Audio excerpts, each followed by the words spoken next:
ദേശീയ school games നീന്തൽ മത്സരത്തിൽ സബ് ജൂനിയർ പെൺകുട്ടികളുടെ വിഭാഗത്തിൽ കേരളത്തെ പ്രതിനിധാനം ചെയ്ത് മത്സരിക്കുന്ന ചന്ദ്രാപിന്നി ഹയർ സെക്കൻഡറി സ്കൂളിലെ 8ാം ക്ലാസ് വിദ്യാർത്ഥിനി VN നിവേദിക്ക് യാത്രയയപ്പ് നൽകി.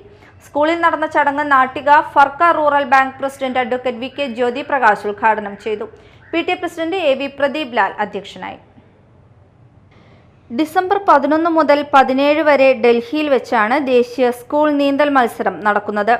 കേരള സ്കൂൾ ഒളിമ്പിക്സിൽ സബ് ജൂനിയർ പെൺകുട്ടികളുടെ 100-200 മീറ്റർ ബട്ടർഫ്ലൈ ഇനത്തിൽ മീറ്റർ റെക്കോർഡ് സ്വർണവും, 50 മീറ്റർ ബട്ടർഫ്ലൈയിൽ സ്വർണവും, 4x100 മീറ്റർ മെഡ്ലേ റിലേയിൽ വെള്ളിയും നേടിക്കൊണ്ടാണ് നിവേദ്യ ദേശീയ മത്സരത്തിലേക്ക് അർഹത നേടിയത്. സ്കൂളിൽ നടന്ന ചടങ്ങ് Nattika Firka rural bank president advocate VK Jyothi Prakash ഉദ്ഘാടനം ചെയ്തു. PTA president AV Pradeep Lal അധ്യക്ഷനായി. കേരള സ്കൂൾ ഒളിമ്പിക്സിൽ ജൂനിയർ പെൺകുട്ടികളുടെ വിഭാഗത്തിൽ 50 മീറ്റർ ബട്ടർഫ്ലൈയിൽ വെങ്കല മെഡൽ നേടിയ 9ാം ക്ലാസ് വിദ്യാർത്ഥിനിയായ പാർവതി നിതീഷിനെയും ചടങ്ങിൽ അനുമോദിച്ചു. പ്രിൻസിപ്പൽ PK ശ്രീജിഷ്, പ്രധാനാധ്യാപകൻ KS കിരൺ, അൺഎയ്ഡഡ് വിഭാഗം principal VB Sajith, administrator KM Anil, deputy HM KS Bindu, LP വിഭാഗം പ്രധാനാധ്യാപിക VV Ambili, MPTA president Bhagyalakshmi Lishin, അധ്യാപകരായ ബിജു മോഹൻ ബാബു, TN സിജിൽ, KR ഗിരീഷ് തുടങ്ങിയവർ സംസാരിച്ചു.